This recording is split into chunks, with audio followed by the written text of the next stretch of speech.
predictive analytics by DSWD using Pag-asa's data on rainfall, around 746,000 individuals are projected to be affected by Typhoon Kiko in the next 72 hours. These areas include also areas in Mindanao which will experience heavy rains due to Typhoon Kiko. Next slide, please. Next slide.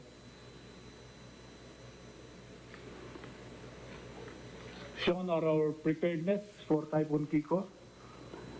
The meetings we conducted at the Operation Center of the NDRMC, the release of alerts and advisories, and the preparedness measures of the national line agencies. We also conducted emergency meeting this afternoon, focusing on the updates from Region 2, which is the region nearest to the center of the track of Typhoon Kiko. Next slide. This is our monitoring of the dam situation, and Magat Dam, which contributed to the flooding last year in Cagayan Valley, is still at 4 meters below its spilling level. Bonton Bridge in Tuguegarao City likewise is at 2.5 meters level. Its alarm level is at 8 meters and critical level is 11 meters. So that means that it looks like we have no risk of flooding in Cagayan River due to Typhoon Kiko. The other dam levels are also as shown. Ambuklao in Benguet is also below its spilling level. Should it spill water, it will flow into Binga Dam, which is likewise still at below spilling level. But should it spill, its water will feed into the San Roque Dam in Pangasinan, which is still 17 meters below its spilling level. Next slide, please. Shown are the preparedness measures of the Office of Civil Defense as well as their regional disaster risk reduction management councils. Region 2, through DSWD, readied 20,000 plus food packs and started today the carrying out of preemptive evacuations in Cagayan and Isabela. And likewise, prepositioned heavy equipment and teams for clearing and availability of PPEs in evacuation centers. There are other regions, Region 1, Region 3, and Cordillera. Their preparation is more on region readiness of logistics, since there's still no need for carrying out preemptive evacuation in their areas. So, next slide, please. So that ends my presentation, President, on updates on the situation in connection with Typhoon Julina and Typhoon Kiko. Thank you. Thank you, General Halad. At this point, let's talk about education, and I'd like to call on Secretary Briones to report on DepEd and what's happening in the department. Good evening, Mr. President. Good evening, fellow members of the Cabinet, as well as the Filipino people. We want to give a summary of our 5-year gains in the fight for accessible and quality education. During the past 5 years, Mr. President, we have continually addressed the challenge of quality in basic education. We are now concentrating on quality since we were successful in increasing enrollment levels. So it's not quantity alone, but quality as well. Under our program of Sulong Edukalidad, we reviewed the curriculum, where before we required more than 15,000 learning competencies, and which were reduced to 5,000 in the light of the pandemic, Mr. President. We all know that where there are good students, well-performing learners, there should be good teachers as well. There will be good teachers and we will have good learners. And so we are transforming the National Educators Academy of the Philippines. We are also continuously consulting with the broad range of stakeholders, which we call the Education Forum, which gives us advice on many things relative to education.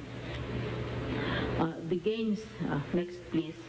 The gains in education, Mr. President, were made possible because of the very high level of support and commitment that your administration has given to education right from the beginning.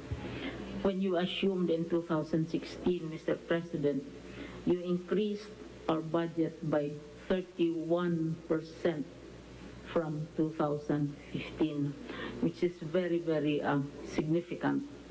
And at present, our budget stands at 595 billion pesos, which constitutes a significant portion of our national budget as provided for by the Constitution. Next, please. What is important, Mr. President, is how we utilize the budget and the funds which are made available to us. In the year 2015, just before you assumed office, Mr. President, we had indebted 88% budget utilization. At present, for the year 2020, your budget utilization rate is 96%. This means that we have, as much as possible, utilized the funds that you have given to us through the national budget from 88 to 96%. Next, please. Mr. President, insofar as the enrollment is concerned, as I said, we first concentrated on quantity. We recorded an 8.45% increase in enrollment from 24.92 million learners to 27 million learners in 2019. And despite the pandemic, Mr. President, we managed an enrollment of 26.23 million students for this year, which is 97% of pre-pandemic. And considering all the different varieties of viruses which has plagued our system, including education, it's quite significant that our enrollment levels are still high. Next, please. We also have invested the funds that you have given to us through our budget in improving the learning environment. We have built, with funds which you provided, 150,149 new classrooms compared to the period of 2010 to 2016 of 118,000. We have built technical and vocational laboratories of 12,786 compared to 147 which were built during the same period of 2010 and 2016. We have repaired and rehabilitated classrooms, 103,548, vis-a-vis the previous period of 35,804. And since we believe and we protect our heritage schools, we have rebuilt with the funds that you have given us 588 Gabaldon heritage schools. These are the very old schools, perhaps during your mother's time, from 53 the previous administration to 588 Gabaldon schools restored. And we have also benefited 2.1 million average of beneficiaries. Only recently, with the donation of the Department of Finance, of gadgets and tablets, which were turned over to us by the Bureau of Customs. We distributed these to the what we call the last mile schools, schools which have been nearly forgotten and were left behind. Next, please. We are also reaching more out of school young people. You have always opened your heart to learners who don't have the opportunity to study and to pursue education. And so our enrollment, for example, Mr. President, for the equivalent of 5 years compared to the previous 5 years is 57% higher than past administrations, in spite of all the challenges of pandemics and viruses and various controversies. And so we produced graduates from one region, for example, where we piloted senior high school for the alternative learning systems. This is for students who don't have the opportunity to go to regular school because they are either working or they don't have the capacity to support themselves. Next, please. On the matter of nourishment and nutrition, we all know the direct relationship between good nutrition and good learning, effective learning for our children. So we have an annual average of 2,191,442 malnourished and undernourished learner beneficiaries benefiting from school-based feeding programs. Right now, we have projects with agencies, for example, like the Department of Agriculture, to provide milk and bread for learners who are malnourished and undernourished. Our ideal and our ambition, our dream, Mr. President, that we don't distinguish between and among malnourished and undernourished. All children should be fed when they go to school, as they are fed also in other countries. Next, please. We have distributed 55,151 ICT is internet packages which were delivered for the past 5 years. And as I have said, we immediately distributed donations from the Department of Finance and other partners for advancing our journey towards the digital age.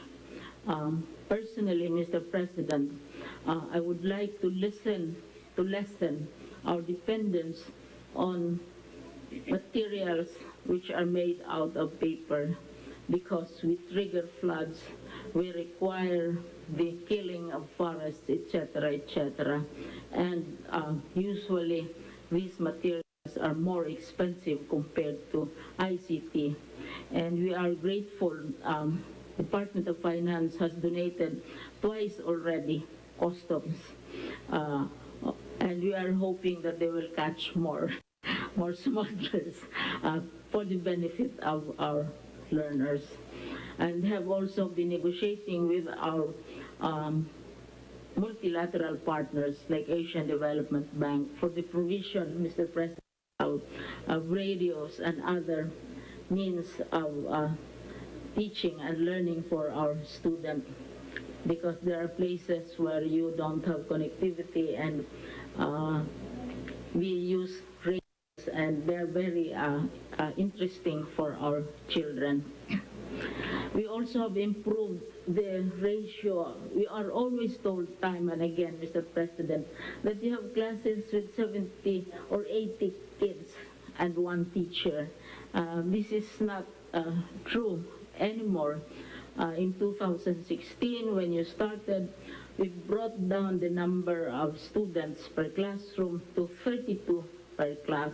And in 2020, we brought down the number to 28 learners per class, instead of the usual dramatics about 60 to 70 or 80 kids per classroom.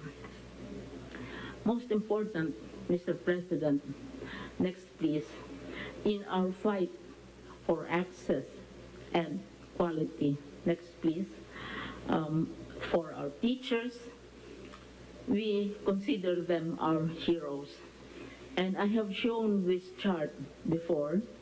Please, next chart, please. This one. It's very interesting, Mr. President.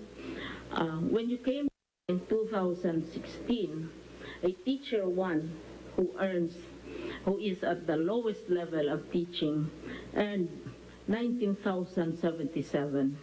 At this time, basic salary to Mr. President, he or she is earning 23,877 under your administration, Mr. President.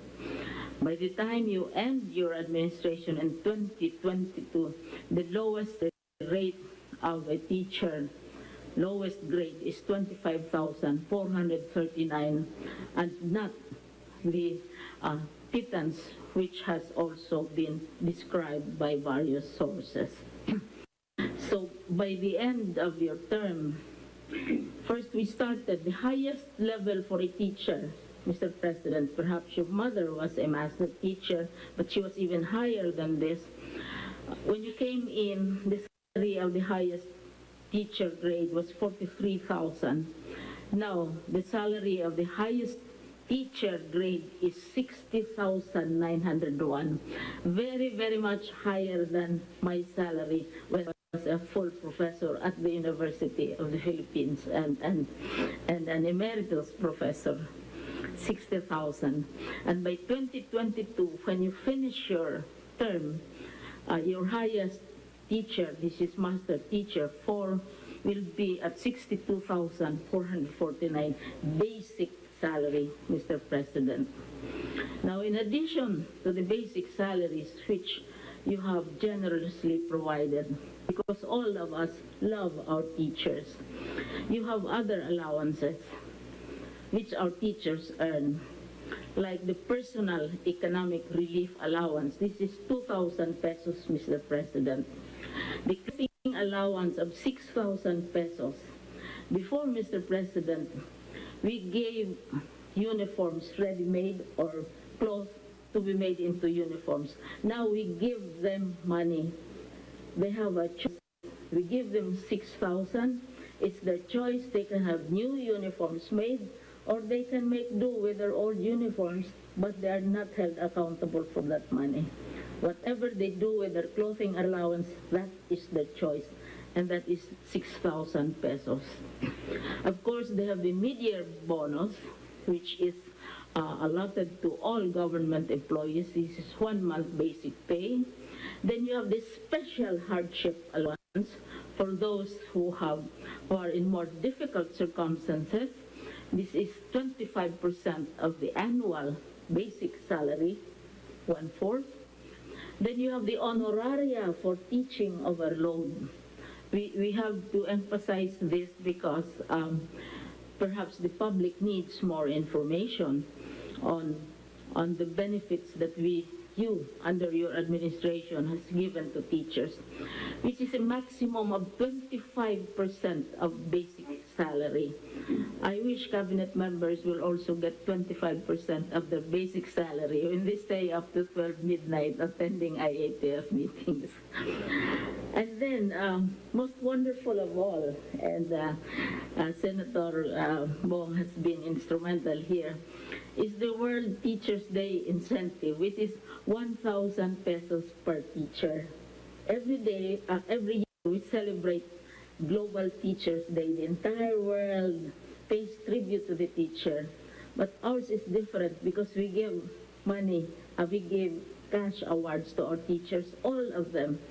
And while 1,000 seems small, you signed and you approved 910 million for this particular benefit alone for the teacher, a very huge chunk of our budget. And that is how you have always loved teachers. And then we have the 1 month basic pay of the employee as well. plus the usual representation allowance and transportation allowance. And then you have the step, this is called the step increment due to length of service. The longer you stay in government or in the Department of Education, for every 3 years of continuous service, you are promoted one step. And this is part of the 3-page list of benefits. Then you have the productivity enhancement incentive, which is which we call the performance bonus, and we have debates about this, of course. This is 5,000 per year, Mr. President. And then the cash gift of 5,000 again, Mr. President.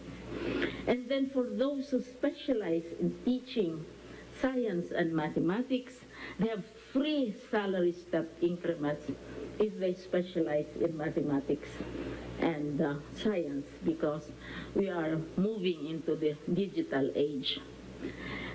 Furthermore, Mr. President, and it's a very long list, I'm sorry to bore you, it's a long list of money for our teachers. Loyalty cash incentive, 1,000 pesos for every year of service. Cash allowance subject to special provisions of the GAA, 5,000 pesos per year. Transportation and teaching aid allowance for the alternative learning teachers, those who teach for our ALS program, which you have generously supported, 3,000 and 5,000 pesos, Mr. President. So we have 3 pages of benefits which our teachers right now are enjoying. And then we also have been proposing additional teaching positions for the teachers. Before, Mr. President, the highest level of teaching is for a teacher is teacher 3, and then the next would already be master teacher 1, 2, 3, 4. We are proposing not only from teacher 3, we are proposing teacher 4, 5, 6, 7, so there will be more spaces for the teachers to move up from, with the corresponding proposed also increase in compensation. And for master teacher, we're also proposing an additional rank, kasi ngayon it's only up to master teacher 4. Right now, a master teacher gets 60,901 pesos. As I said, nearly double my salary as a full professor in UP. We are proposing the addition of another rank of master teacher 5 at 68,450 basic salary for the teacher. And this is how your administration has all these years, these 5 years, given attention and recognized the services of our teachers. Lastly, Mr. President, we are initiating a number of new projects. I always say, Mr. President, that I am the oldest in the Department of Education, but I am the youngest in terms of ideas and programs in the department. And we have established what I describe as the Education Futures Program, wherein we try to discern, hindi naman parang Madam Auring, what society will be, what it will need, so that education can respond. Like, for example, the possibilities now of robot teachers, which are being studied in other countries, brain implants, machines which are so much better than humans, and how can humans remain human in the light of all these fascinating developments. So we are not looking at next year's election, Mr. President, but perhaps 30 years from now, 40 years from now, what will society be like? How will we prepare our learners?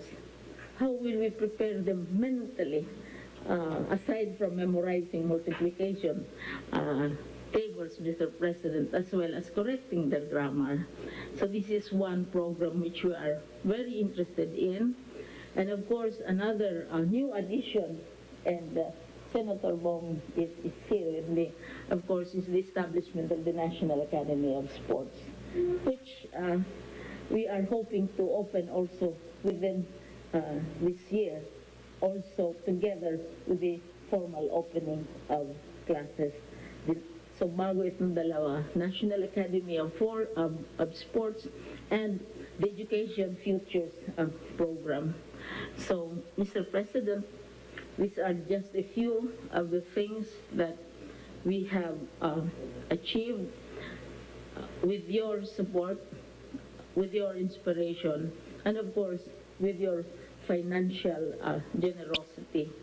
And we look forward to attaining these goals by the time your term ends. Thank you, Mr. President. Salamat, ma'am. I'd like to call on Professor De Vera if he has something to add to especially the CHED.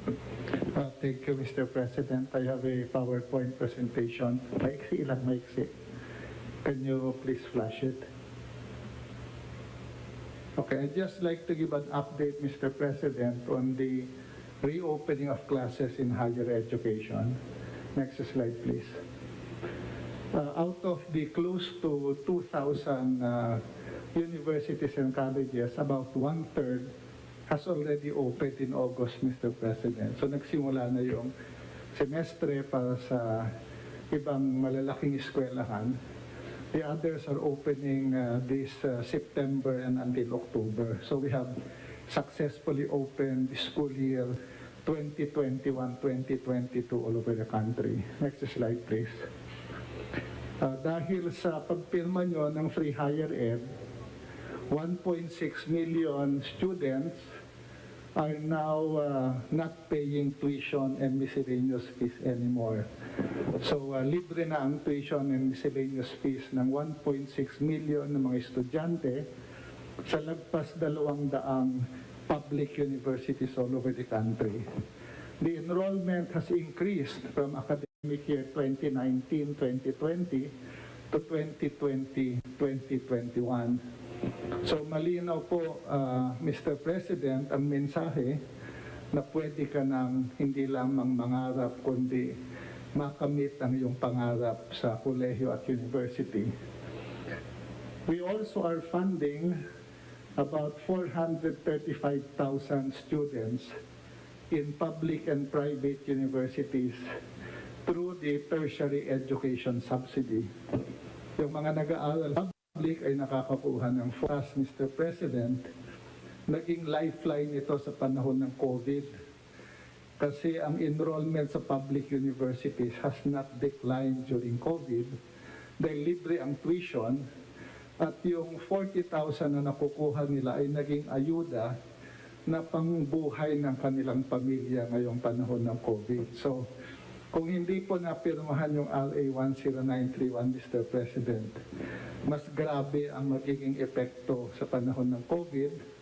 Madaming hindi makakapag-aral dahil walang pang-tuition at walang pang-tustos. Kasama pa dito ang 210,000 na tulong-dunong beneficiaries. Next slide, please.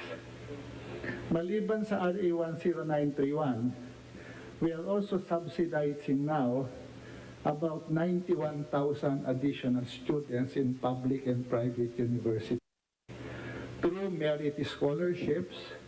Ito yung mga scholarship para sa matatilinong mga estudyante.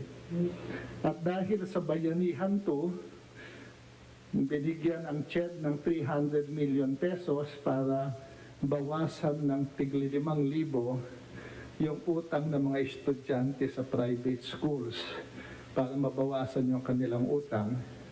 At natulungan natin ng 60,000 ng mga estudyante for this year in 2020. Next slide, please. Meron ho kaming hinahanda na 2 MOA. Ito po i-discuss ko na kay ES Medaldea. Yung una ay yung CHED, yung CHED DND DILG scholarship. nakausap ko rin po si Secretary Ed Anyo tungkol dito. Meron nakakuha na ready ng pirmahan para bigyan ng stipend yung mga anak na mga AFP at PNP personnel who are killed in action against insurgents. Namatay ho itong programa sa AFP, naubusan yata ng pera. At sa PNP ay walang programang ganito dati. So we have a MOA ready for discussion and signing para matulungan natin yung anak ng mga killed in action against insurgents. Kasama po ito dun sa utos nyo several cabinet meetings ago dun sa ating anti-insurgency program. Yung isa pa po na hinahanda namin, may MOA na rin, next slide please, ay yung balik loob scholarship. Ito ho ay sa Armed Forces para dun sa mga anak naman ng mga rebel returnees. Ito po ay bahagi ng utos ni A.S. Bingbong in one of the cabinet meetings to work on this program. Ito po ay siguro mag-uusap na lang kami ni Secretary Ed kung paano at kailan ito pwedeng simulan. So pinapalawak po natin yung mga matutulungan mga bata para sila makapagpatuloy mag-aral. Next slide please. Nireport na po ni Secretary Bebot Bello ito, yung tabang OFW. Binigyan natin ng 30,000 pesos ang anak ng mga OFW na bumalik sa Pilipinas at hindi makaalis. Ang natulungan natin sa ngayon ay 16,719 dependents na. Meron pa po tayong natitirang mga 500 million para dito para pwede nating i-cover itong current school year.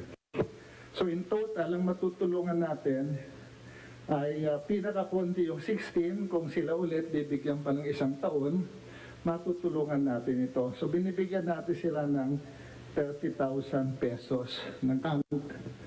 At baka sakali naman, kung bumuti yung ekonomiya at sila'y makaalis na, baka hindi na nila kailanganin ito sa susunod na taon. So meron ho tayong 1 billion na allocation dyan.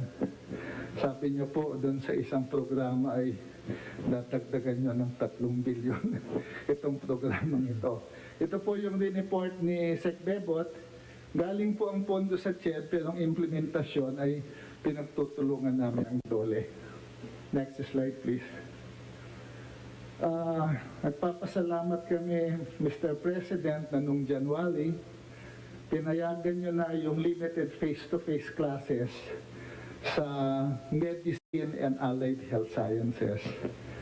I would like to report that we have inspected and authorized, kasama ko po si Sec Charlie do sa unang inspection noon, we have inspected and authorized 118 schools to hold limited face-to-face classes, covering about 247 programs. Next slide, please. Ito yung covered sa ngayon: medicine, nursing, physical therapy, midwifery, medtech, speech language, dentistry, hanggang radiologic technology. Ito yung mga programang nag-face-to-face na yung mga selected schools, mga third year and fourth year students ito, dahil kailangan nila yung hands-on experience para sila ay maging bihasa sa kanilang ginagawa. Next slide, please. So, there are now a total of 13,000 students who are authorized to hold limited face-to-face classes in MGCQ areas, and GCQ areas where there are COVID-19 hospitals, and more than 1,000 faculty members who are authorized to hold face-to-face classes. Next slide, please. Last April 15, nagpapalamat po kami sa IATF at inakyat yung category ng mga estudyante at faculty na maging essential health workers sila. So napabakunahan na natin ang close to 10,000 students doing face-to-face and more than 1,000 faculty members doing face-to-face classes. So we have put an additional safety level doon sa mag-face-to-face. Kaya po ang resulta, next slide please. Ang resulta, Mr. President, from January until last month, ang infection level sa mga estudyante ng face-to-face is less than 1%. It's only 0.3%. Sa faculty, 1.4% ang infection level. Lahat ito ay mild at asymptomatic. Wala pong na-ospital at walang na bata o faculty sa limited face-to-face classes. Next slide, please. Kaya ang hiling, Mr. President, ay baka pwedeng i-expand na natin ito sa ibang programa na kailangan din talaga ng limited face-to-face. Dinala ko na po sa IATF at inindoso na nila sa inyo ang pag-expand sa 3 main areas: engineering, HRM, at maritime programs. Ito lang po muna ang uunahin natin kasi dito kailangan talaga ng skills, lalo na sa engineering. Sa maritime program naman po, sumulat na yung mga international maritime companies sa Philippine schools na kung hindi papayagan yung mga estudyanteng sumakay ng barko, mag-shipboard, ibibigay po nila yung slot sa ibang bansa.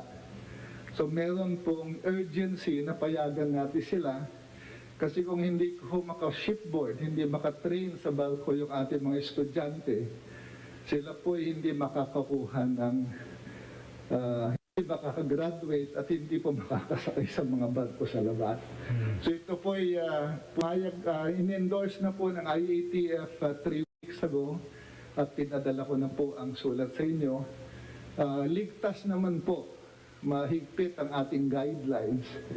24 pages na guidelines na ginawa ng CHED at DOH. Wala pa pong namamatay, wala pang na-hospital. Isisiguruhin ho namin na kung papayagan nyo itong mga ito, ganun din po kababa yung infection level.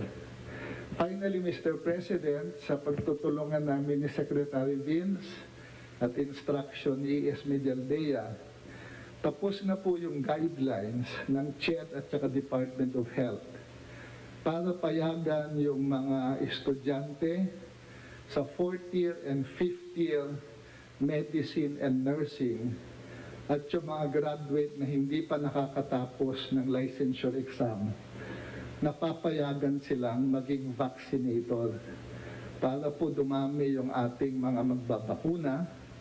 Tapos na po guidelines, isusumitin namin sa IATF next week. Kung okay ho sa IATF, baka pwede nang i-implement ito pagkatapos. Nakausap po natin lahat ng schools, sila isusuporta sa kanilang mga estudyante para mapabilis po natin yung pagbakuna. Maraming salamat, Mr. President. I'd like to ask you your permission to allow me to say something about the procurement of the masks, face shields, and personal protective equipment for healthcare workers. Ako ba, well, I made this guarantee that these transactions are legal, that there is no wrongdoing, there is no crime involved here, that I am willing to resign kung may corruption. Yan ang binigay ko, and I will do it at kung may makita sila. You know, in March of last year, we imposed strict quarantine protocols and lockdowns in Luzon as part of a response in the COVID-19 pandemic. By first week of April, we have had an increasing number of cases of deaths, which included our health workers and doctors. Back then, the situation was becoming dire as we also had very limited supplies of personal protective equipment or PPEs in our hospitals. In fact, kulang na kulang ang supply ang capacity natin at that time in dealing with the virus was just almost not really nil, but almost, let me find the inadequate. Well, at that time that no country was really prepared, just like any other.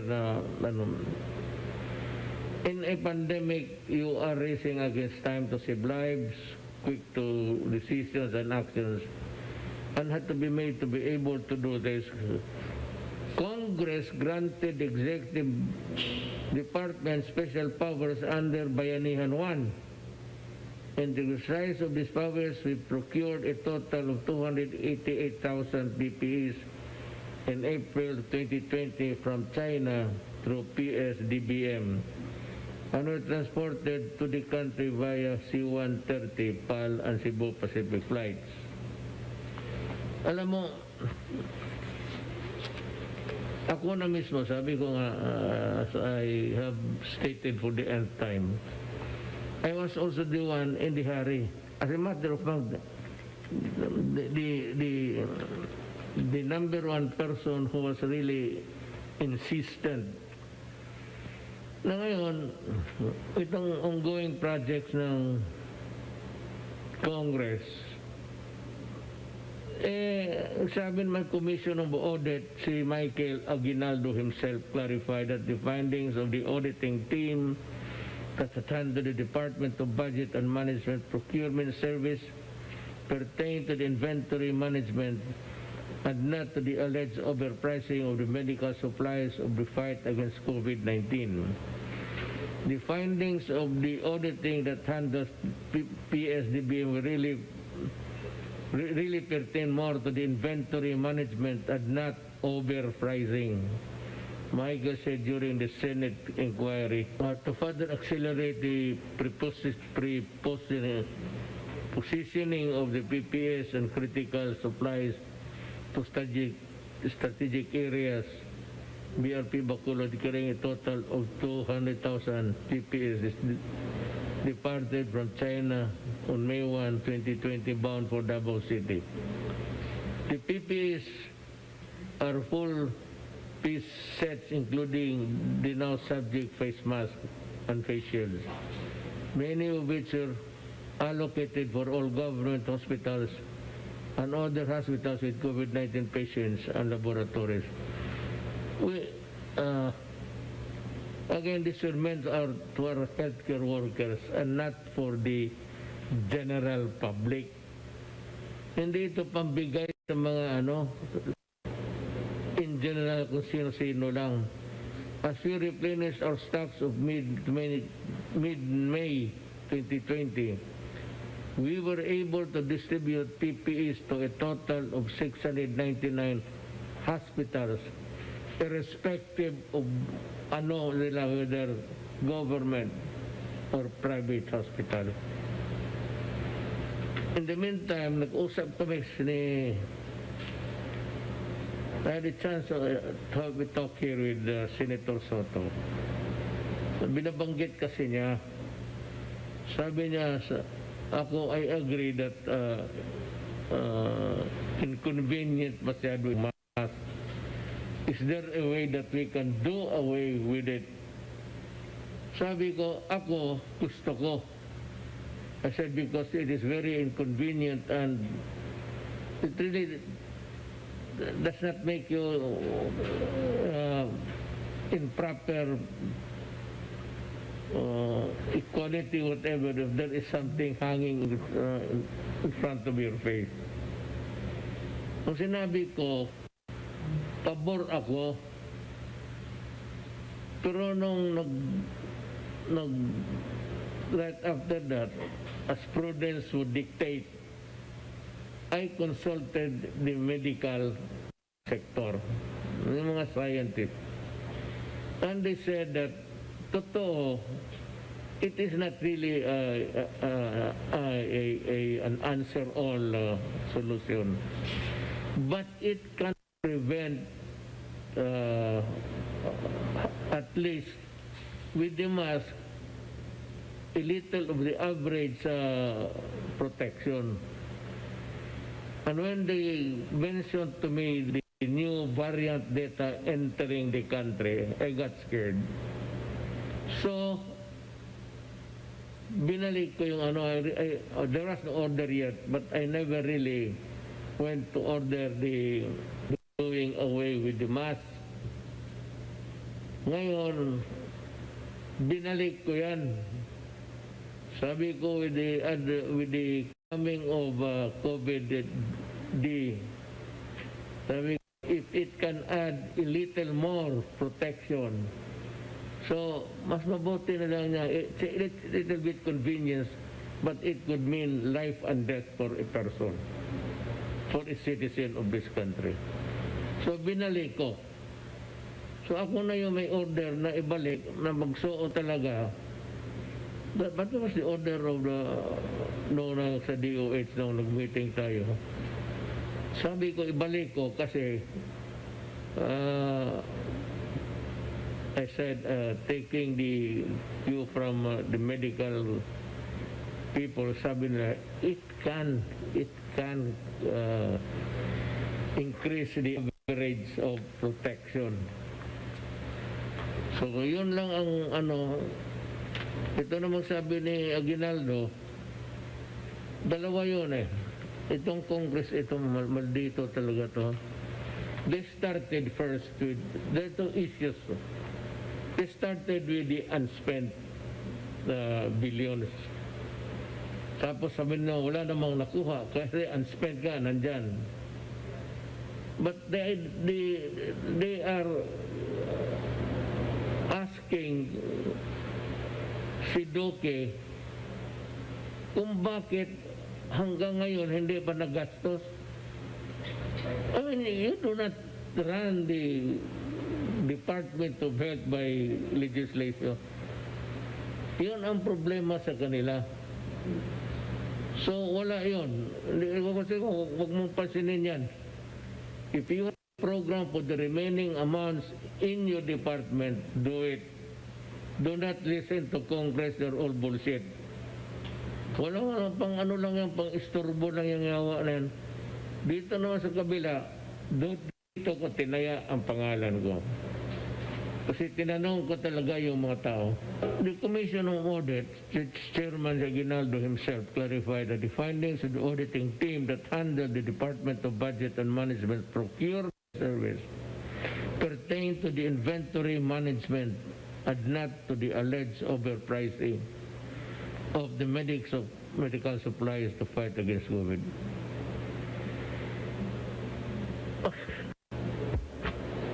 Bakit sila maggawa ng inventory na when the program is going on? I think they should let Secretary Duque finish his job, then conduct the inventory of what is left or what is missing, and that is the time that you make, the findings of the auditing that handled PSPM really pertain more to inventory management and not the overpricing. Aguinaldo said during the Senate inquiry on Tuesday. Dito ko nga tinaya eh. Dito ko sinabi na mag-resign ako kung merong corruption dyan. Ora mismo, bababa ako. Kung sabi na walang anomalya sa disbursement at delivery ng items because it was accounted for. Ano ba ang inyong gusto mailisit? Ang agenda ng Blue Ribbon Committee, motu proprio investigation. The senators keep looking for the technical and financial requirements of Parmali. Wala ka nang pakialam dyan. Parmali is really a Parmali corporation sa Singapore. Doon provide ito si Michael Yang, whom I knew for the last 20 years na negosyante ng Davao. Siya yung inutusan ko initially. I made contacts with the Chinese. Siyempre may negosyo, nakikisali, negosyante. Ano ba magawa mo? Na ito na ngayon, ang ginaano nila, wala silang makita, yung pali. Yung formally, what is clear is that there was this contract, there was delivery, kompleto lahat, specifications, as to quality, quantity, and all. Tapos, after delivery, bago pa nagbayad ang Pilipinas.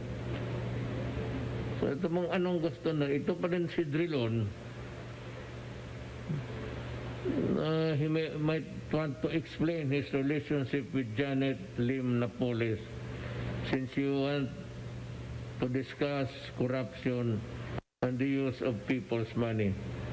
And I can still remember that Miss Napoles tampered with billions of pesos. And how did you end up partying in Heritage Park in Taguig with Napoles and all people?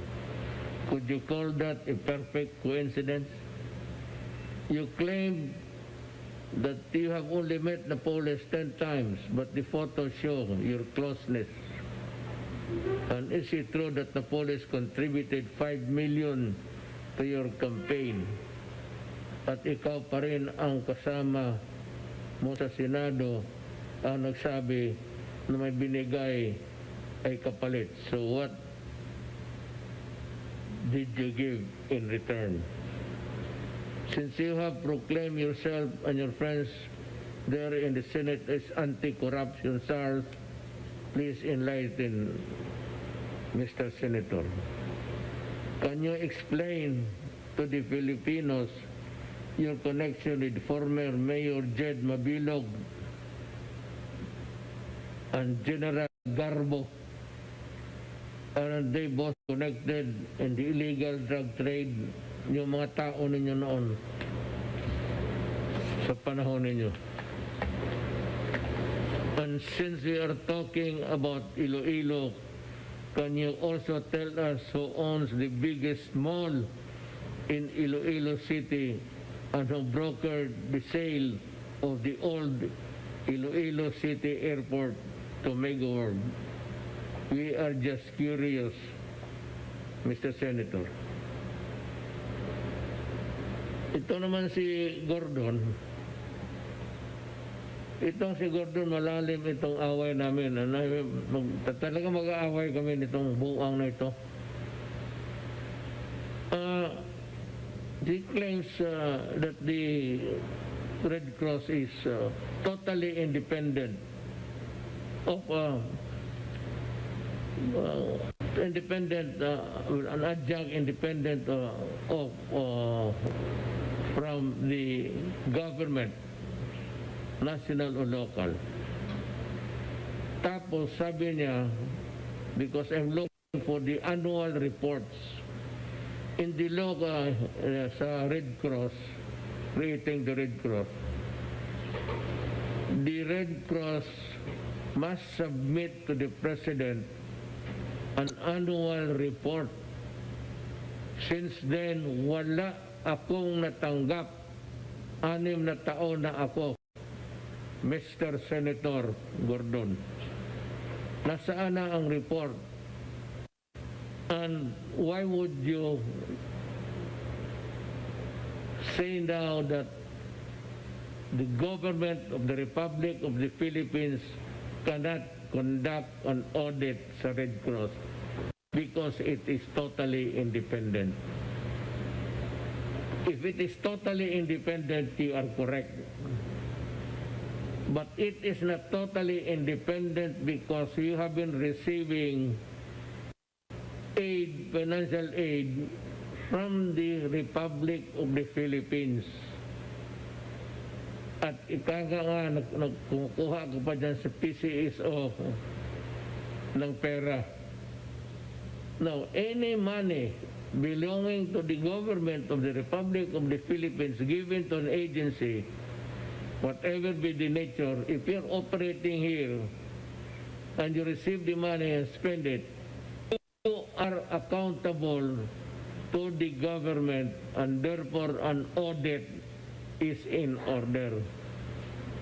So in the coming days, I will write you a letter to open up your records, because I will also request Aguinaldo, and I am sure he knows his business, but there is money in Red Cross belonging to the government which he has to look into. Ngayon kung ayaw mo, mapipilitan akong totally disassociate with you. I will stop government, the national government and all, from having transaction with you in any manner. Wala akong pakialam, hindi ako magbigay ng pera sa iyo. Saka, as far as I am concerned, Red Cross does not exist.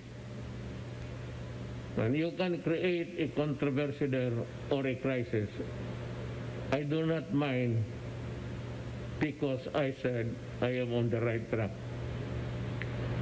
Either you submit on auditing procedure or we quarrel. Pag mag-quarrel, do your worst because I will do mine. Mahirap yung sabihin mo na at saka Mr. Senator Gordon, kilala mo ba ito si Glenn Tan ng Subic? Do you know him? Because he knows you very well. Well enough to talk about you. Kumusta ito si Gwendolyn Pang? That lady from Sulu na nag-join sa Red Cross. Pakisagot lang nito para maano tayo. At pwede ka rin magsagot sa akin. Ako pa ang magbigay ng lista sa iyo. Dito naman sa more on COVID vaccines. We are grateful to the outgoing United States Secretary of Affairs, John Law, as expressed optimism for stronger security alliance and cooperation between U.S. and the Philippines. On behalf of the grateful nation, maraming salamat. Do I understand that there's a new shipment from Secretary Galvez? Can you elaborate? Yes, sir. There is a COVAX donation of more or less 5.5 million, and that's the initial set. Initially, the UNICEF has given us the number of 10, but they just committed 5.5 million for September, and the others will be following up. And also the U.S. government, through our Secretary of Foreign Affairs, who is already in the U.S., and also Secretary Sana, they have intimated our request for the possible acceleration of the different U.S. brand companies like Moderna and Pfizer. And the CEO of Moderna made a commitment that they will provide 5 million Moderna this coming September, and also Pfizer will also provide another 5 million. Let me stress the point that we are doing well with our vaccination. But the fact is that there is a shortfall. Hindi natin mabigyan lahat sabay-sabay kasi kulang. I think we are short of about, how many was it, Sunny? Mr. President, to achieve our goal of vaccinating the 100 million residents of the Philippines by the end of the year, between now and the end of the year, we need a delivery of around 9 million doses a week. That is what we need. The first week, 9 million a week, so that we will be able to get a total of 195 million vaccine doses since March. And with all of that, we can vaccinate about 100 million people. So if you divide the balances by the number of weeks, we need around 9 million a week to be delivered by the pharmas. Now, I just want to emphasize, Mr. President, this has already been ordered, and there is already money set aside for this. What we are waiting for is the delivery. Now, as I said, we need 9 million a week. Unfortunately, for the first week of September, we only received about 3.5 million. So we have to catch up for the coming weeks. So again, we want to tell our citizens that as soon as the vaccines arrive, they are actually deployed and people are inoculated. But again, the pharmaceutical companies have had some difficulty in making the deliveries, Mr. President. Yeah, gusto ko lang ulit,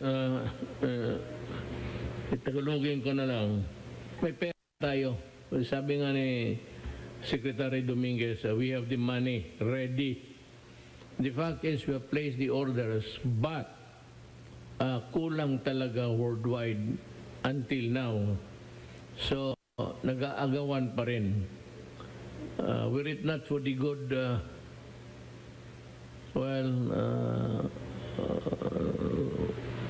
ng Amerikano pati ang China all contributed the largest portion of our donated vaccines. Mahirapan tayo. Natin sabihin, may naririnig ka mo, sige, bakit nila bakuna ng bakuna? Gusto namin.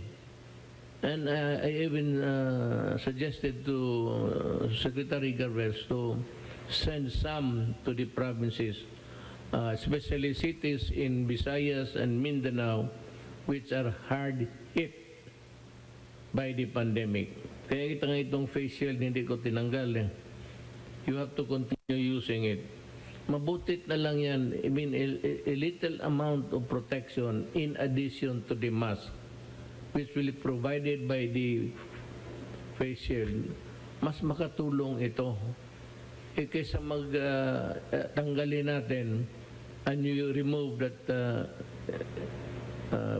premium of protection. Not really a complete protection, but the premium that it will provide by wearing the face shields. Yan ang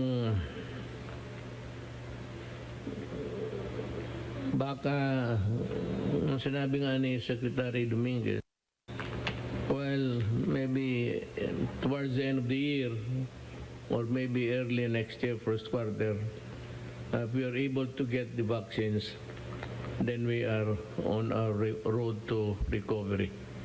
At least by that time, a good number of the people would be vaccinated. Sa Invictin,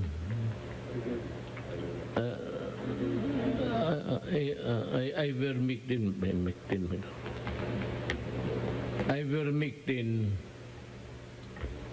originally para ito sa baboy. Ngayon, it graduated into a medicine or a chemical that it can provide protection against COVID-19. That is according to some sectors. And marami yan at mga doktor at marami rin yan. And in other countries, they have also embarked on these clinical studies, but the problem is it is not clear. Nobody has published a journal, a medical journal, which the doctors rely on, na magsasabi na all of these tests were conducted and the result is what is being laid down here. Eh wala pa, everything is in quandary. Kanya-kanyang ano, pero there is no actual definite finding na ma-publish lang naman baski sa medical journals ng doktor na masabi natin na pwede na ito. So, ako, I leave it really to the doctor-patient relationship. If the doctor believes in good faith that it can help, and the patient also believes in his heart that he will get well, we leave it up to you to decide. Kasi mahirap naman masisi na kung totoo talagang effective tapos pipigilan mo with the testimony bound plus yung mga maraming tao nagsabi na maling sila. So for some people it would be quite a good gamble to embark on. Pero ako, I am guided, since I am with government, I am a worker of government, I rely on the work and the narratives of government doctors. So I am bound by what they say. Hindi masyado ako pwedeng magsalita nitong ivermectin. My suggestion is doctor-patient na lang. If both doctor and patient believe that it can help, that it will produce result, then sa inyo na ho yan. I leave it up to your good ano ninyo kung discernment kung tama ba. On the granular lockdown on GCQ with alert levels, last September 8, the Interagency Task Force for the Management and Emerging Infectious Diseases ito na nung sa resulta nito, yung bunga mo hindi masyado bubuka. Emerging infectious diseases has deferred the implementation of general community quarantine with alert level system in the National Capital Region. Ako yung isa nagsabi, kulang ang guidelines. This to further refine the guidelines, ayan. I ask for a general public's continued understanding and patience on this matter. I know that many of you are raring to go to work and conduct your business already, but we have to make sure that we cover any contingency so that we may reduce the risk of infections. Frankly, I'd like to be honest with you. Kung ito lang, it does not involve death or yung serious physical illness. Kung pagka ito lang, it's a matter of being a cough syrup or a pill for a headache, a migraine maybe, wala na, hindi na ako makialam nito, hindi nga ako magsalita. But the problem is, buhay, yan ang mahirap. And I would not want to be remembered as one who caused the death of so many. Kung maaari lang, minus-minisan ko yung mamatay dito sa Pilipinas during my watch.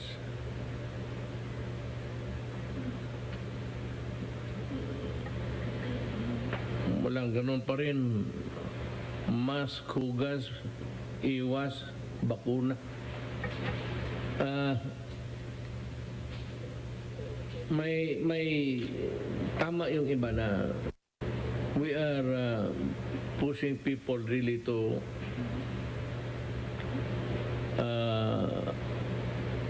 go and get the bakuna, but in some places in the Philippines or a large portion of the country does not have the bakuna kasi kulang nga. Inuuna natin yung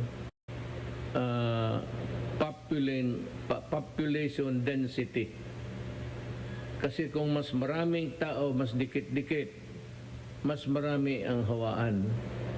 Ngayon, kung sa baryo, tag 1 kilometro kalayo yung bahay ninyo, and if you follow government admonitions, mas maganda. Kaya yung inuna natin, yung mga Cebu, Cagayan, Davao, maybe Bacolod, mataas, Manila. At itong Manila talaga ang pinaka. Itong Luzon, ang may ibang lugar. Davao, marami rin tao. Density ng tao ang problema eh. Yung malapitan. So, whether you like it or not, whether you want to maintain the required distance, ay makita mo naman dyan sa TV kung pinapalabas sa hapon-hapon, nagtaano ang tao kasi marami. Simple, mas maraming tao talaga. So, yan ang hindi natin mapigilan. You still have, is there anything that you want to talk further? Myself, sir. Yes, ikaw yung we left with you doing the... Thank you. Yes, Mr. President. Just two things.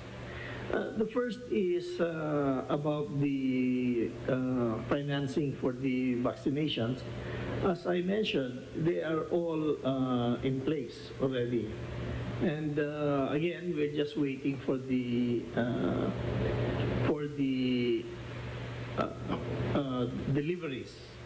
So we are assured by Secretary Galvez and Secretary Dizon that as soon as the vaccines come, they are injected already right away. The second point I would like to make, Mr. President, is about this controversy on this investigation on the PPEs. So far, I've been following the investigations, and so far, there does not seem to be an accusation of any violation of the law, or there's no accusation of overpricing, and there's no accusation of under-delivery, or accusation of misdelivery, or the product is not the right product. So I would suggest that those who are questioning this transaction come out with a program, with a charge sheet to clear the air already. It's very important for the Filipino people to know if there was something anomalous that was done. So far, after I don't know how many 5 or 6 days of investigation, there is no accusation as far as I have listened to. So let's get on with it. So para maklaro sa lahat kung may masama talaga nangyari o wala. Thank you. They're zeroing now on Michael Yang and Parmali. Alam mo, sabi mo, if there was an order and the order was delivered and the product was found to be as specified, pwede specification ko, all right, then we pay. Ayaw ko kung anong pag hinahanap nito, why go into the bagay. We will not want to control them, but we would like also to just criticize them for, alam mo, wala kayong nakukuha dyan, you want a fishing expedition. So you might as well, ganito na lang ang laro natin. You find your fault in us, and we will find what's wrong with you. In the case of, I'll begin first with Senator Gordon. I'm sure that I will find plenty of, basta plenty, when we start with you, Senator Gordon. Mr. President, Yes. going back to your mentioning of audit, all of us who are in government know what is the protocol, the proper procedure. A commission on audit submits an audit report with memoranda on whatever they believe are their findings. Then they sit down with the client agencies. All of you have gone through that. You sit down and clarify, and we answer in writing to the commission and audit on what their findings are. Usually these are documentary requirements. And then on that basis, they will say that, well, we are convinced, or maybe we are not convinced, and that is when they will issue the notice of disallowance, the audit disallowance, where specific persons are mentioned. But before that, the agency has the opportunity to answer.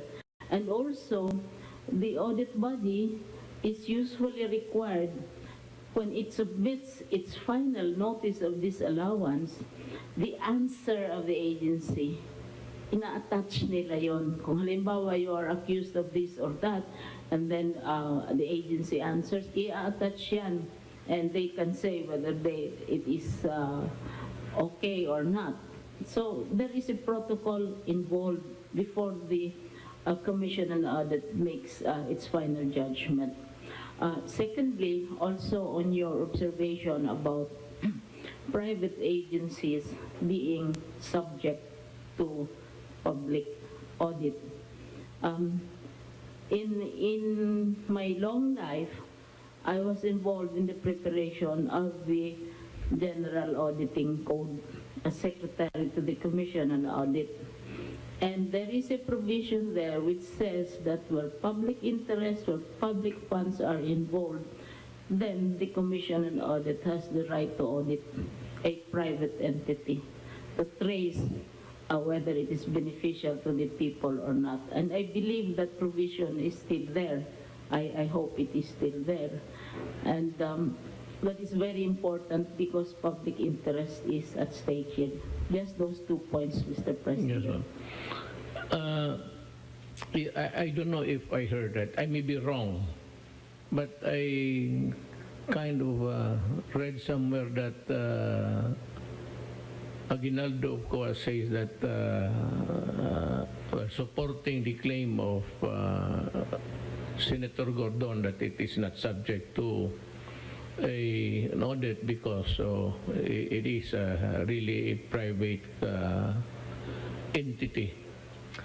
Private entities. I'm sorry, Mr. President. I may be wrong. I said at this point. Let me just also be fair. I may not have heard it, but maybe I was just dreaming. It's going to be a long legal battle if he refuses, because COA is an independent body. Nobody would want also to tinker with another lahat. How now to not really force, but persuade COA to conduct the investigation. audit, because if he refuses, that would be a dereliction of duty.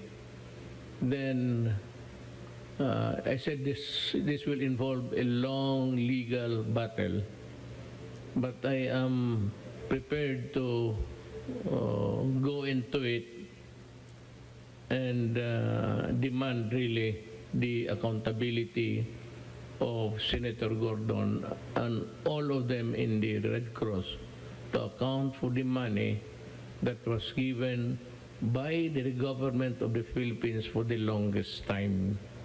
And what is really very telling is that I have yet to get a copy of the report which they should be furnishing me every end of the year. Wala silang binigay, wala namang sinabi kung ano. At least we might be able to glean somewhere there about the contribution of the Republic of the Philippines. We are prepared for this battle with itong Red Cross. And of course, si Senator Gordon. Mr. President, please. Yes. Under the Bayanihan law, the Office of the President was being required to submit a weekly report to the Senate as well as to the Congress of the Philippines. We've been doing it. We did it, Your Honor, for how many weeks? Voluminous records. As the records will bear us out that weekly reports were done and under Bayanihan 1 and 2. It was a very tedious task, Mr. President. At the very least, they would have at least cared to read those reports. So we could have avoided this hearing, Your Honor, this daily hearing, Your Honor. We're only on the 5th day, and I think they intend to break the record of the benign investigation for 25 days, Your Honor. We're wasting so much time, effort in fighting a pandemic, Your Honor. We cannot waste a daily hearing on all these matters, Your Honor. There's so many things to take care of actually on the home front. And if you keep on calling people to testify there, how can they work? For example, Secretary Galvez, pati si ikaw, pati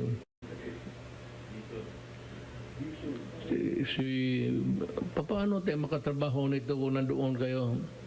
Well, anyway, I'd tell you why. The reason, it's because election time and they want exposure. And they think that if they come up with certain corruption cases, true or false, they could get the mileage. That's the only reason also why we are doing it to them is because they cannot have, Gordon cannot have his cake and eat it too. So, I, in my, yung tinutumbok niya, sasagot ako. Now, Gordon, no? Itong si Gordon, ginamit niya si Asierto. Asierto was a policeman. Dito dapat police officer itong gagong to eh. He was one of those responsible for the importation of AK-74 or AK-47 na pumunta sa kamay ng mga kalaban, NPA. Ganito kagago itong police na to. And you know what? Nung tinatakot niya ito si matagal ko nang kilala ko si ito kasi nagsumbong yung mga Chinese businessmen na pinapatawag sila nito ni Asierto and Company because of charges of totoo ba raw involved sila sa charges. Kaya alam mo na tinatakot. So nung ako yung records, Si Asierto lang ang nagre-report doon against Michael Yang. Kanyang report lang, kanyang dossier, if you may. Siya lang ang nagre-report. So, I knew that he was setting up Michael Yang para for either extortion or outright minsan hulihin nila. Ilan ang nahuli nito ni Asierto na Chinese na kinidnap, nagbayad ng ransom tapos pinatay pa rin. Yan ang trabaho ni Asierto. He is guilty of treason against the country and a criminal at that. And he is being utilized by Gordon. Kaya Gordon, sumabay ka na kay Asierto. Pareho na kayo, halos pareho na yung style mo. Hindi ba siya din yung tinuturong mastermind ng 10 billion shabu shipment noong July 2018 sa Manila International Container Port at nakalagay sa loob ng abandoned magnetic filters at missing shabu bag in container na nakita sa Cavite. Namumuliti ka itong si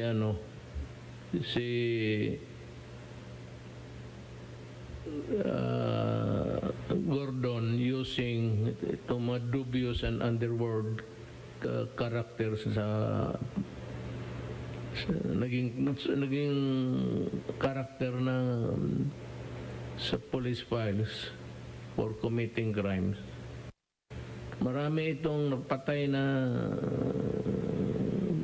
yung masakit yung nagbigay ng pera tapos patay pa rin.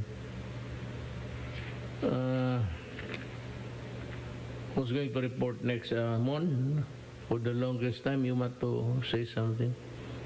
Just tell the people that what we are doing with their money and the efforts Yes, to thank you, spend it wisely. Mr. President. I have just a short report about 4 slides.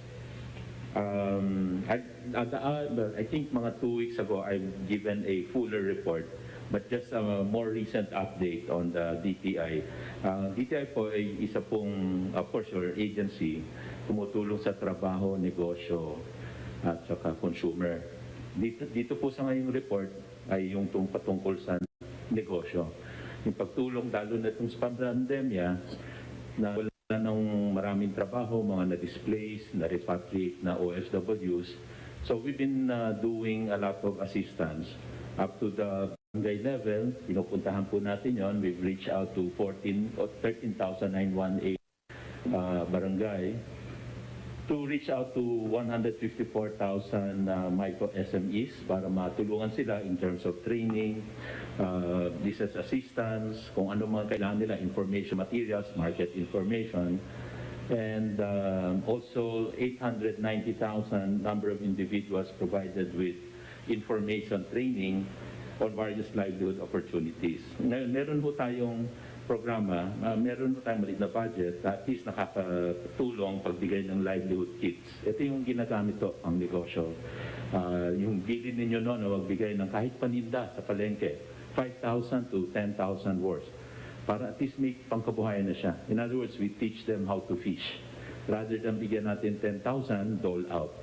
Kung hindi, itong 10,000, 5,000, 10,000, ibili mong paninda, yung kinita mo doon, pambenta mo ulit kinabukasan, at meron ka ng hanap buhay araw-araw.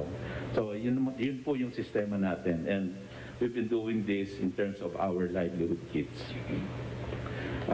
Ganun din po yung programa sa pangkabuhayan sa pagbangon at ginhawa. 26,930 clients assisted. At number of trainings conducted kasi bago bigyan din ng assistance, nagbibigay tayo ng training. 24,000 ang livelihood kits provided. Karamihan po dito, ito po yung mga nakalamidad, nasunugan, nabaha, yung mga bagyo. At ito po yung pinupuntahan nationwide. Dati walang pondo si DTI dito, pero tinulungan tayo ni Senator Bongo. na at least makapag-allocate ng pondo para makatulong sa mga nasalanta ng sakuna. May pahabol pala ako. Remember, Mr. President, the other night we were discussing the need to have a different approach dito sa ating pag-solve sa COVID, hindi lang lockdown. We proposed twice sa IATF na at least i-allow na yung mga vaccinated. I think some senators, congressmen also said, palabasin na natin yung mga vaccinated, lalo na dun sa mga areas na bawal sa ngayon. Ngayon, under MECQ, bawal yung mga restaurant na dine-in, bawal yung mga personal care services like salon, barbershops. These are labor-intensive. Itong sector na ito, mga 2 million ang employed sa restaurant, mga dine-in, ang mga salon, mga 400,000. So, nationwide. If you look into NCR lang po, even if you divide it, malaki pa rin, 1.2 million employed. So, these sectors have been closed since August 6. Nung nag-ECQ, and after that, nag-MECQ tayo, pero ginawang sarado pa rin siya. And fine, kasi mataas yung kaso nga noon. Unfortunately, tumagan, more than 1 month na. So sabi nga nung mga nagtatrabaho dyan, hindi nga kami mamatay ng COVID, mamatay kami ng gutom, ng hunger. So, ang iniisip po natin, safe reopening, especially during itong MECQ, yung middle ground is para safe, we allow only the vaccinated. Safe sila dito sa mga restricted sectors na to. And we can say na vaccinated na below 65 years old. Kasi pag vaccinated na mas matanda, above 65, delikado pa rin pag tinamaan ng COVID na pwedeng maging severe critical. Pero yung mas bata ay mas malakas. Pero nasa health expert natin kung gusto nilang lagyan ng age. Pero ang importante po, pag vaccinated, ang promise ng vaccine, hindi magiging severe and critical. So ito po nakikita nating middle ground as a solution na habang sarado yung sector, at least we allow the vaccinated na pumasok dun sa sector na yun because the principle is hindi sila maging severe at critical kung tumaan sila. At dahil kung effective naman yung mga vaccine na ina-apply natin. And we can pilot test this in NCR kasi sa NCR over 50% na ang vaccinated.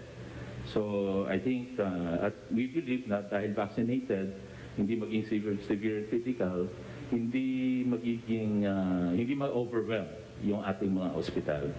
So yun po yung isang nililinis na guideline. Kaya hindi pa ho natin na-finalize yung guideline. But I think it's about time we change our protocol pagdating po dito sa at least allowing the vaccinated.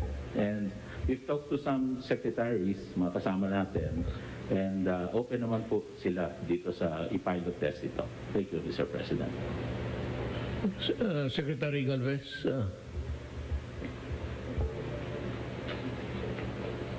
You have some slides. Yes, please show my slide.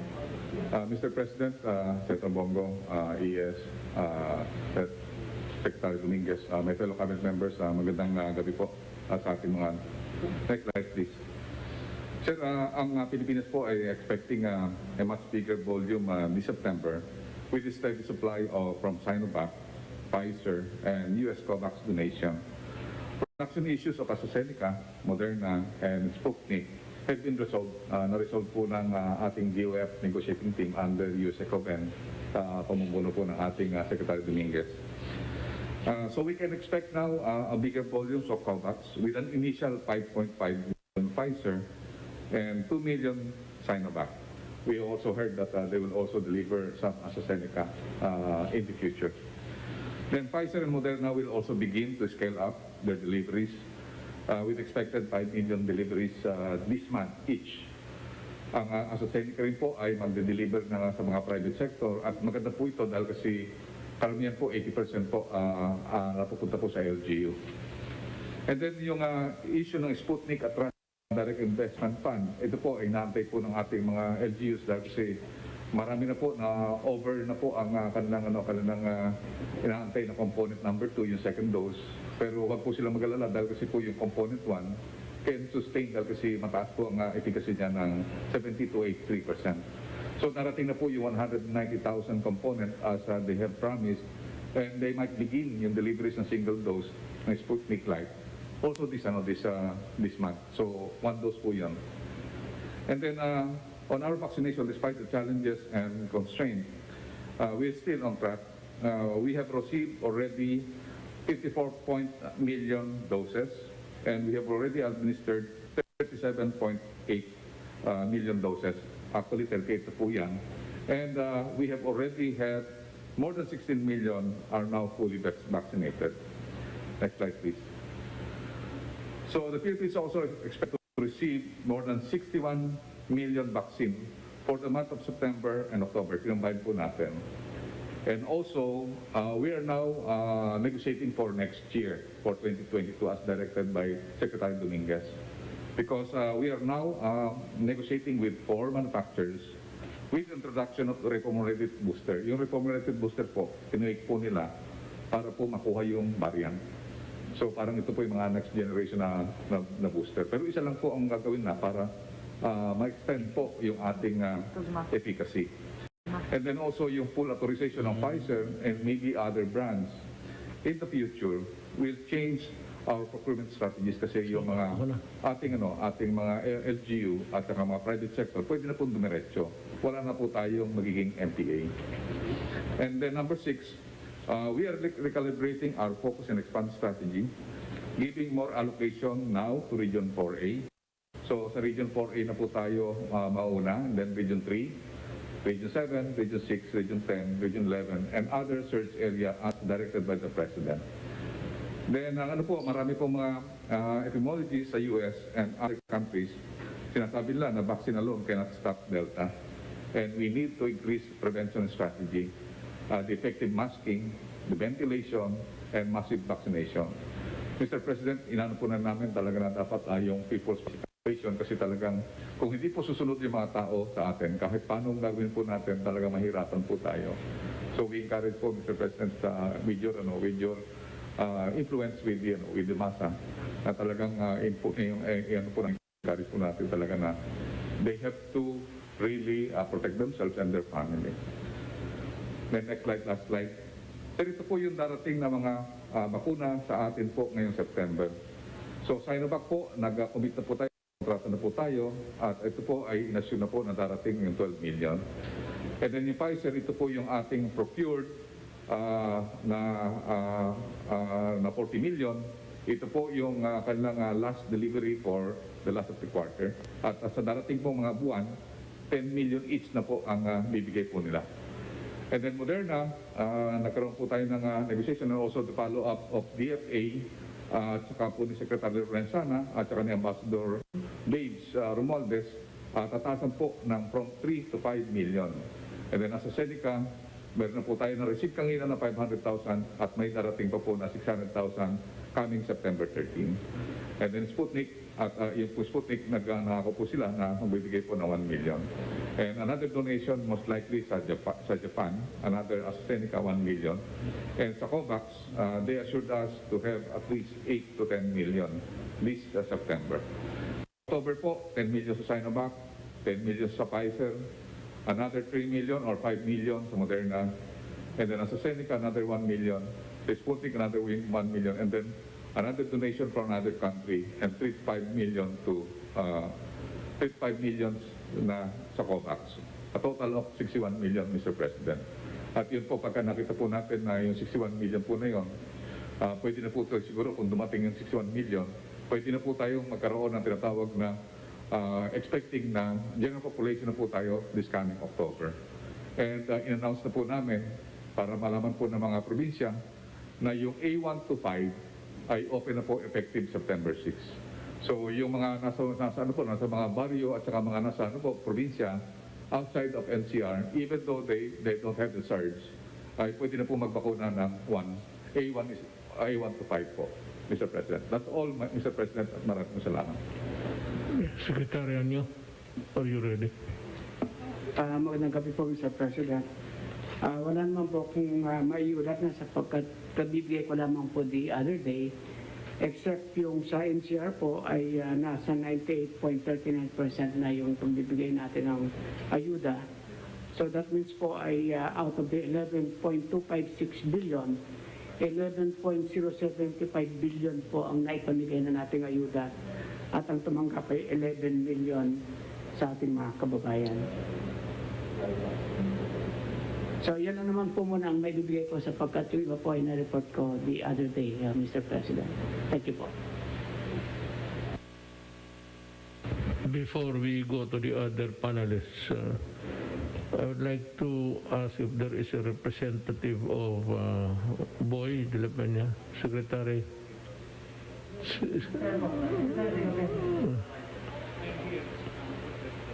Ano yan, Boy? Ivermectin clinical trials, Boy. Po. Well, I just would like to make a few general statements, Mr. President. First of all, tama po kayo, maraming trials na ginagawa sa iba't ibang lugar pero wala pang conclusive results na magsasabi na ganito o ganoon, ano, at iba-iba